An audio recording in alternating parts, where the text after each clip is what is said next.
Hello student, आप सभी का राजन एकेडमी क्लासेज में एक बार फिर से स्वागत है। तो आज की इस वीडियो लेक्चर में हम लोग जो है क्लास 10th का फिजिक्स अर्थात भौतिकी विज्ञान में हम लोग जो है पहला चैप्टर और दूसरा चैप्टर प्रकाश का परावर्तन तथा अपवर्तन का जो ऑब्जेक्टिव क्वेश्चन कर रहे हैं उससे आगे आज हम लोग जो है क्वेश्चन को करेंगे। इससे पहले वाले वीडियो लेक्चर में हम लोग जो है लेक्चर 1 में, जो कि हमारा पहला डे था, लेक्चर 1 में जो है हमने जो है 26 तक के क्वेश्चन को सॉल्व कर लिए थे। आज हम लोग इसमें जो है 26 से आगे के क्वेश्चन को सॉल्व करेंगे। लगभग 26 से 54 तक के क्वेश्चन को इसमें हम लोग आज देखने वाले हैं। उसके बाद जो है हमारा जो प्रकाश का परावर्तन तथा अपवर्तन का जितने भी ऑब्जेक्टिव क्वेश्चन है सभी कवर हो जाएगा और सभी टाइप से क्वेश्चन जो है हमारा हो जाएगा। तो चलिए इसमें हम देखेंगे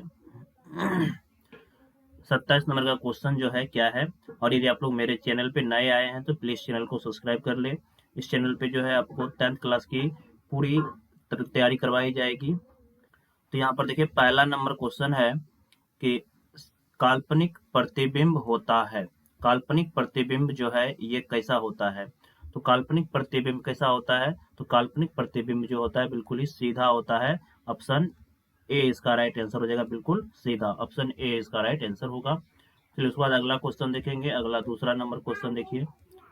जितने भी क्वेश्चन लिए सभी इंपोर्टेंट क्वेश्चन है और वीवीआई क्वेश्चन है। दूसरा नंबर क्वेश्चन आप लोग को स्क्रीन पे दिख रहा है। दूसरा नंबर क्वेश्चन का आंसर बोलिए। लेंस में मुख्य फोकस की संख्या कितनी होती है? तो इससे पहले वाला ये क्वेश्चन आ चुका है। लेंस में मुख्य फोकस की संख्या कितनी होती है? 2 होती है। ऑप्शन ए इसका राइट आंसर होगा। उसके बाद अगला क्वेश्चन देखेंगे। अगला तीसरा नंबर क्वेश्चन देखिए क्या है। तीसरा नंबर क्वेश्चन आप लोग को स्क्रीन पे दिख रहा है। तीसरा नंबर क्वेश्चन है, क्वेश्चन में दिया गया है सर्च लाइट का परावर्तक सतह कैसा होता है? 29 का आंसर बताइए। सर्च लाइट का जो परावर्तक सतह होता है ये कैसा होता है? तो सर्च लाइट का परावर्तक सतह जो होता है ये अवतल होता है। अवतल कौन से ऑप्शन में अवतल है? तो ऑप्शन बी इसका राइट आंसर हो जाएगा। और सौर कुकर में भी किसका उपयोग किया जाता है? अवतल दर्पण का ही उपयोग किया जाता है। उसके बाद जो है अवतल दर्पण का उपयोग दाढ़ी बनाने में भी अवतल दर्पण का उपयोग जो है दाढ़ी बनाने में किया जाता है। उसके बाद हाजामती, इसी को बोला जाता है हाजामती के रूप में भी अवतल दर्पण का ही उपयोग किया जाता है। उसके बाद अवतल दर्पण का उपयोग जो है सौर कुकर में किया जाता है। सौर कुकर में भी किया जाता है अवतल दर्पण का उपयोग। ठीक है, चलिए उसके बाद अगला 29 का, तो अवतल दर्पण से बात को रिलेटेड बात जो भी बताए हैं इसको याद रखिए। दाढ़ी बनाने में हजामती के रूप में और सौर कुकर के रूप में किया जाता है। चलिए उसके बाद अगला क्वेश्चन हम लोग देखेंगे। अगला क्वेश्चन देखिए क्या है। अगला 30 नंबर का क्वेश्चन आप लोग को स्क्रीन पे दिख रहा है। देखिए क्वेश्चन वो आ गया है। इससे पहले जो क्वेश्चन बताए हैं, दाढ़ी बनाने में कौन सा दर्पण प्रयुक्त होता है? तो दाढ़ी बनाने में कौन सा दर्पण का उपयोग किया जाता है? तो दाढ़ी बनाने में अवतल दर्पण का उपयोग होता है। ऑप्शन सी इसका राइट आंसर होगा। चलिए उसके बाद अगला क्वेश्चन देखेंगे। 31 नंबर का क्वेश्चन देखिए। क्वेश्चन आप लोग को स्क्रीन पे दिख रहा है। क्वेश्चन में देखिए क्या बोला गया है। क्वेश्चन है हमारा, एक उत्तल लेंस की क्षमता 1 डायोप्टर है तो उस लेंस की फोकस दूरी क्या होगी? ये क्वेश्चन इससे पहले आ चुका है। पहले वाले वीडियो लेक्चर में ये 100 सेंटीमीटर होगा और प्लस में होगा कि माइनस में होगा बताए थे। उत्तल है तो प्लस में ही होगा। ऑप्शन सी इसका राइट आंसर हो जाएगा। चलिए उसके बाद अगला क्वेश्चन देखते हैं। अगला 31 हो गया। 32 नंबर का क्वेश्चन देखिए यहाँ पे क्या बोला गया है। 32 नंबर का क्वेश्चन में क्या दिया? 32 का क्वेश्चन है कि किसी गोलीय दर्पण तथा फोकस पतले गोलीय लेंस दोनों फोकस दूरी -15 सेंटीमीटर दर्पण तथा लेंस संभवतः होगा। माइनस में है 15 सेंटीमीटर, माइनस में है तो माइनस फोकस दूरी अगर माइनस में है तो ये जो अवतल हो चाहे लेंस हो कैसा होगा? तो ये अवतल ही होगा। दोनों क्या होगा? अवतल होगा। 32 का राइट आंसर हो जाएगा। दोनों अवतल, दोनों अवतल लेंस या दर्पण होगा, दोनों क्या होगा? अवतल होगा। ऑप्शन ए इसका राइट आंसर हो जाएगा। चलिए उसके बाद अगला देखिए। अगला जो हमारा क्वेश्चन है 33 नंबर का क्वेश्चन। ये क्वेश्चन भी कि बहुत बार आ चुका है क्वेश्चन में दिया गया है प्रकाश के अपवर्तन के कितने नियम होते हैं? इससे पहले वाले वीडियो लेक्चर में भी क्वेश्चन आया है प्रकाश के अपवर्तन के कितने नियम होते हैं? 2 नियम होते हैं। ऑप्शन बी इसका राइट आंसर होगा। प्रकाश के अपवर्तन के 2 नियम होते हैं। चलिए उसके बाद अगला 34 नंबर का क्वेश्चन देखिए। क्वेश्चन आप लोग को स्क्रीन पर दिख रहा है। ये क्वेश्चन भी इससे पहले वाले वीडियो लेक्चर में हम लोग बना चुके हैं। किसी माध्यम के अपवर्तनांक का मान होता है, तो किसी माध्यम का अपवर्तनांक म्यू बराबर बताए थे sine i by sine r होता है। ये अपवर्तन का नियम है। ऑप्शन ए इसका राइट आंसर होगा, sine i by sine r. चलिए उसके बाद अगला क्वेश्चन देखिए, अगला 35 नंबर का क्वेश्चन देखिए। 35 नंबर का क्वेश्चन आप लोग को स्क्रीन पे दिख रहा है। 35 नंबर का क्वेश्चन में देखिए क्या बोला गया है। 35 नंबर का क्वेश्चन है, एक उत्तल लेंस होता है। एक उत्तल लेंस क्या होती है? उत्तल लेंस का आकृति बताए थे, इस तरह से आकृति होती है, मतलब आकृति जो है इस तरह से होती है, बीच में मोटा होती है और किनारे में क्या होती है? पतला होती है। किनारों की अपेक्षा बीच में मोटा। ऑप्शन सी इसका राइट आंसर हो जाएगा। चलिए उसका अगला, और अवतल कैसा होता है? अवतल बीच में पतला होता है, किनारे में क्या होती है? मोटा होती है। ये हमारा अवतल दर्पण हो जाएगा। चलिए उसके बाद अगला क्वेश्चन देखेंगे। 35 हो गया। अगला 36 नंबर का क्वेश्चन देखिए क्या बोला गया है। 36 नंबर का क्वेश्चन देखिए यहाँ पे। 36 नंबर का क्वेश्चन भी इंपोर्टेंट क्वेश्चन है। ये क्वेश्चन भी एग्जाम में बार बार पूछा जाता है। अवतल लेंस का आवर्धन m बराबर होता है। तो आवर्धन m बराबर होता है प्रतिबिंब की ऊंचाई बटे वस्तु की ऊंचाई। प्रतिबिंब की ऊंचाई v बाय u। ऑप्शन देखिए कौन सा है? v by u। v by u। Option D इसका राइट आंसर हो जाएगा। 36 का राइट आंसर क्या होगा? D, v by u। प्रतिबिंब की ऊंचाई और वस्तु की ऊंचाई को क्या कहा जाता है? आवर्धन कहा जाता है। चलिए नेक्स्ट क्वेश्चन देखिए। 37 नंबर का क्वेश्चन आप लोग को स्क्रीन पे दिख रहा है।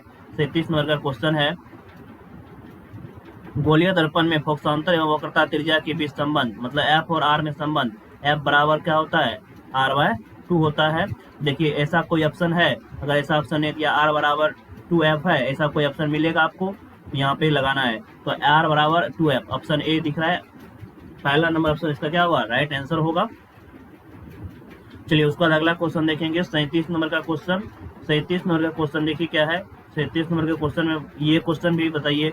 इससे पहले बताए थे अवतल दर्पण में सोलर कुकर में प्रयोग किया जाता है। सोलर कुकर में कौन दर्पण का उपयोग किया जाता है? अवतल दर्पण का उपयोग किया जाता है। ऑप्शन ए इसका राइट आंसर हो जाएगा। उसके बाद अगला क्वेश्चन देखेंगे। अगला देखिए 39 नंबर का क्वेश्चन में क्या दिया गया। 39 नंबर का क्वेश्चन है, उत्तल लेंस में बना प्रतिबिंब होता है। 39 का, उत्तल लेंस का बना प्रतिबिंब कैसा होता है? उत्तल लेंस, लेंस है तो वास्तविक और उल्टा होगा। वास्तविक और उल्टा, वास्तविक या उल्टा बनेगा। वास्तविक और उल्टा बनेगा। वास्तविक और उल्टा कौन सा ऑप्शन है? Option B.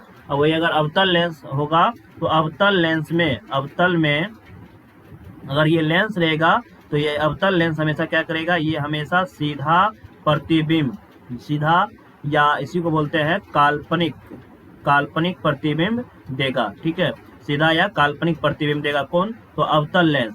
बिल्कुल दर्पण में क्या हो जाएगा? बिल्कुल उल्टा हो जाएगा। इसीलिए उत्तल क्या बोलते हैं, परावर्तन अपवर्तन को दोनों एक ही में मिला दिए हैं। हालांकि परावर्तन अपवर्तन अलग है, लेकिन परावर्तन का बिल्कुल उल्टा होता है अपवर्तन। तो यहाँ पे ये कौन बनाएगा? तो ये उत्तल लेंस जो हमेशा क्या करता है? उल्टा और वास्तविक प्रतिबिंब बनाता है। जबकि अवतल लेंस जो है ये सीधा और काल्पनिक बनेगा। जबकि अवतल दर्पण जो है, उत्तल दर्पण जो है हमेशा सीधा प्रतिबिंब बनाएगा। अवतल दर्पण जो है हमेशा उल्टा बनाएगा, मतलब उल्टा और सीधा दोनों प्रकार का प्रतिबिंब बना सकता है। चलिए समझ गए होंगे। अगला क्वेश्चन देखिए। 40 नंबर का क्वेश्चन क्या है। 40 नंबर का क्वेश्चन आप लोग को स्क्रीन पे दिख रहा है। 40 नंबर का क्वेश्चन में क्या दिया गया? 40 नंबर का क्वेश्चन है, उत्तल लेंस में जब बिंब एफ और 2f के बीच रखा जाता है तो बना प्रतिबिंब कैसा होता है? मतलब कोई उत्तल लेंस है, अगर ये फोकस और 2f के बीच बना रहेगा तो कैसा बनेगा? तो प्रतिबिंब जो होगा ये बड़ा बनेगा, हमेशा बड़ा बनेगा। ठीक है, और वास्तविक बनेगा। कैसा बनेगा? वास्तविक बनेगा, बड़ा वास्तविक। कौन सा ऑप्शन है? बड़ा और वास्तविक। ऑप्शन ए इसका राइट आंसर हो जाएगा। बड़ा और वास्तविक प्रतिबिंब बनेगा।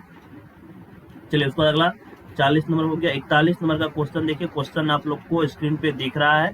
क्वेश्चन में क्या बोला गया है? देखिए क्वेश्चन में दिया गया है, दो वक्रीय पृष्ठ से घिरे ठोस माध्यम को क्या कहा जाता है? दो वक्रीय पृष्ठ से घिरे ठोस माध्यम को, तो उसको हम लोग गोलीय लेंस कहते हैं। क्या बोला जाता है? गोलीय लेंस कहते हैं। दो वक्रीय पृष्ठ से घिरे माध्यम को गोलीय लेंस। कौन सा ऑप्शन है? ऑप्शन सी इसका राइट आंसर हो जाएगा, गोलीय लेंस। चलिए उसके बाद अगला नेक्स्ट क्वेश्चन देखते हैं। 42 नंबर का क्वेश्चन देखिए। 42 नंबर का क्वेश्चन आप लोग को स्क्रीन पे दिख रहा है।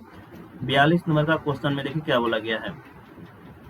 42 नंबर का हमारा क्वेश्चन है, वह गोलीय दर्पण जो बाहर की तरफ वक्रित रहता है, गोलीय दर्पण जो बाहर की तरफ वक्रित रहता है, यानी कि बाहर की उभरा हुआ रहता है, बाहर की तरफ ये उभरा हुआ रहता है इसे, तो ये कौन सा होगा, तो ये उत्तल होता है। ये कौन सा होगा, उत्तल। और जो अंदर की ओर धंसा रहता है, जैसे कि ये अगर ऐसे रहेगा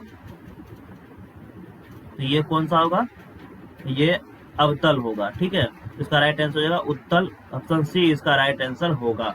चलिए उसके बाद 43 नंबर का क्वेश्चन देखेंगे। 43 नंबर का क्वेश्चन आप लोग को स्क्रीन पे दिख रहा है। 43 नंबर के क्वेश्चन में देखिए क्या बोला गया है। 43 नंबर का हमारा क्वेश्चन है, गोलीय दर्पण के परावर्तक पृष्ठ के केंद्र को दर्पण का क्या कहा जाता है, तो इसको क्या कहा जाता है, इसको ध्रुव कहा जाता है। ऑप्शन बी इसका राइट आंसर होगा, ध्रुव कहा जाता है। चलिए उसके बाद अगला क्वेश्चन देखेंगे। 43 नंबर हो गया। उसके बाद 44 नंबर का क्वेश्चन देखिए क्या दिया गया। 44 नंबर का हमारा क्वेश्चन है, किसी लेंस द्वारा उत्पन्न आवर्धन का एसआई मात्रक क्या होता है। तो ये क्वेश्चन जो है पहले वीडियो लेक्चर में भी आ चुका है। आवर्धन का कोई मात्रक नहीं होता, ये मात्रक विहीन होता है। ऑप्शन डी इसका राइट आंसर होगा। चलिए उसके बाद अगला 45 नंबर का क्वेश्चन देखते हैं। 45 नंबर का क्वेश्चन जो है आप लोग को स्क्रीन पे दिख रहा है। 45 नंबर का क्वेश्चन देखिए क्या है। 45 नंबर का क्वेश्चन है, लेंस के केंद्रीय बिंदु को क्या कहा जाता है। लेंस का जो केंद्रीय बिंदु है उसे क्या कहते हैं, उसे हम लोग प्रकाशिक केंद्र कहते हैं। ऑप्शन बी इसका राइट आंसर हो जाएगा, प्रकाशिक केंद्र। ऑप्शन बी में टिक लगाइए। चलिए उसके बाद अगला क्वेश्चन देखते हैं। 46 नंबर का क्वेश्चन देखिए। 46 नंबर का क्वेश्चन आप लोग को स्क्रीन पे दिख रहा है। 46 नंबर का क्वेश्चन है, क्वेश्चन में दिया गया है, किसी शब्दकोश में पाए गए छोटे अक्षरों को पढ़ते समय निम्न से कौन सा लेंस को पसंद करें। ये भी बताए थे 5 सेंटीमीटर वाले अवतल 5 सेंटीमीटर फोकस दूरी वाले अवतल लेंस। ऑप्शन डी इसका राइट आंसर होगा। ये क्वेश्चन भी पहले वीडियो लेक्चर में कर चुके हैं। चलिए उसका बहुत सारे क्वेश्चन जो है रिपीट है, ये भी क्वेश्चन जो है हो चुका है। चलिए उसका 48 नंबर का क्वेश्चन देखेंगे। 48 नंबर का क्वेश्चन देखिए यहाँ पे क्या दिया गया है। 48 नंबर का क्वेश्चन में बोला गया है, गोलीय दर्पण का वक्रता केंद्र को किस अक्ष से निरूपित किया जाता है। तो वक्रता केंद्र को हम लोग किस से, तो सी से निरूपित करते हैं। ऑप्शन ए इसका राइट आंसर हो जाएगा, सी से वक्रता केंद्र को। चलिए उसके बाद अगला क्वेश्चन देखेंगे। 49 नंबर का क्वेश्चन देखिए। 49 नंबर का क्वेश्चन भी बहुत ही इंपॉर्टेंट क्वेश्चन है और एग्जाम में ये बार बार क्वेश्चन आया हुआ है। क्वेश्चन में दिया गया है, निर्वात में प्रकाश की चाल कितना होता है, अर्थात निर्वात बोले या वायु बोले, बात एक ही है। इसमें प्रकाश की जो चाल होती है उसको ये होता है 3 गुना 10 के पावर 8 मीटर प्रति सेकेंड, या इसी को किलोमीटर में अगर पूछे तो 3 गुना 10 के पावर 5 किलोमीटर प्रति सेकेंड। ठीक है, निर्वात में अलग होती है प्रकाश की चाल, उसके बाद कांच में भी अलग होती है, तो याद रखिएगा कांच में अलग होता है, फिर उसके बाद पानी में जो है अलग होता है, सब में का माध्यम क्या होती है, अलग अलग होती है। चलिए तो निर्वात के लिए बहुत ही इंपॉर्टेंट, निर्वात में कितना होता है 3 लाख किलोमीटर प्रति सेकेंड या 3 गुना 10 के पावर 8 मीटर प्रति सेकेंड। कौन सा ऑप्शन है, ये कौन सा ऑप्शन में है, तो ऑप्शन ए इसका राइट आंसर हो जाएगा। चलिए उसके बाद अगला क्वेश्चन देखेंगे। अगला जो है 50 नंबर का क्वेश्चन, ये भी आया, दंत विशेषज्ञ मरीज के दांतों का बड़ा प्रतिबिंब देखने के लिए कौन दर्पण का उपयोग किया जाता है। तो ये हम लोग जो है अवतल दर्पण का उपयोग करते हैं। ऑप्शन ए इसका राइट आंसर हो जाएगा। बहुत सारे क्वेश्चन जो है पहले वीडियो लेक्चर से रिलेटेड है इसमें। ठीक है, चलिए उसके बाद अगला 51 नंबर का क्वेश्चन देखिए। 51 नंबर का क्वेश्चन में क्या दिया गया, 51 नंबर का क्वेश्चन है, पतले लेंस की आवर्धन क्षमता होती है। पतला लेंस जो है उसकी आवर्धन क्षमता क्या होती है, तो पतले लेंस का आवर्धन क्षमता जो होती है ये कम होती है। ऑप्शन ए इसका राइट आंसर हो जाएगा। चलिए उसके बाद 51 हो गया। अगला 52 नंबर का क्वेश्चन देखिए। क्वेश्चन आप लोग को स्क्रीन पे दिख रहा है, मोटे लेंस की आवर्धन क्षमता होती है, मोटे लेंस का आवर्धन क्षमता क्या होगा, अधिक होगा। ऑप्शन बी इसका राइट आंसर हो जाएगा, पतले लेंस का कम और मोटे लेंस का आवर्धन क्षमता क्या होती है, अधिक होती है। चलिए उसके बाद अगला 53 नंबर का क्वेश्चन देखिए क्या है। 53 नंबर का क्वेश्चन में क्या दिया गया है। 53 नंबर क्वेश्चन है, अवतल दर्पण के ध्रुव और फोकस के बीच रखे प्रतिबिंब की प्रकृति कैसे होती है। अवतल दर्पण के ध्रुव और मुख्य फोकस के बीच रखा प्रतिबिंब जो होता है ये आभासी एवं सीधा होता है। ऑप्शन बी इसका राइट आंसर हो जाएगा, आभासी और सीधा। ऑप्शन बी इसका राइट आंसर में टिक लगा लिए। चलिए उसके बाद अगला 53 हो गया। अगला 54 नंबर का क्वेश्चन देखिए, जो कि हमारा लास्ट क्वेश्चन है। इस क्वेश्चन का जो है आंसर आप लोग कमेंट बॉक्स में हमें जरूर बताइएगा, इसका क्या होगा राइट आंसर। उत्तल लेंस का क्या लिखा है, प्रकाशिक केंद्र और मुख्य फोकस के बिंब प्रति जो है प्रतिबिंब की प्रकृति कैसा होता है। प्रतिबिंब लिख देते हैं यहाँ पे, प्रतिबिंब की प्रकृति कैसा होता है। ठीक है, इसका राइट आंसर आप लोग जो है कमेंट बॉक्स में जो है जरूर लिख के बताइए इसका राइट आंसर क्या होगा। क्वेश्चन समझ लीजिए, उत्तल लेंस का प्रकाशिक मतलब प्रकाशिक केंद्र और मुख्य फोकस के बीच जब हम प्रतिबिंब को रखेंगे, मतलब प्रतिबिंब की प्रकृति क्या होगा, इसका प्रकृति कैसा होगा, आभासी होगा, काल्पनिक होगा, या आभासी काल्पनिक, या कोई भी आप जो भी आप लोग को आंसर इसका अच्छा लगे वो आप कमेंट बॉक्स में जरूर दीजिए। तो आज हम लोग जो है इसमें 54 नंबर तक के क्वेश्चन को सॉल्व किए हैं। लगभग में प्रकाश के परावर्तन और अपवर्तन का जितने भी क्वेश्चन जो इम्पोर्टेंट क्वेश्चन होता है, जो एग्जाम में बार बार क्वेश्चन आता है, उसको हम लोग जो है देख लिए। अब अगले वीडियो लेक्चर में जो है तीसरा चैप्टर विद्युत धारा चैप्टर जो भी होगा विद्युत धारा नहीं है, मानव नेत्र है ना, हाँ, उस चैप्टर को जो है कवर करेंगे। यदि आप लोग को वीडियो अच्छा लगा तो वीडियो को लाइक कीजिए और चैनल को सब्सक्राइब कर लीजिए। धन्यवाद।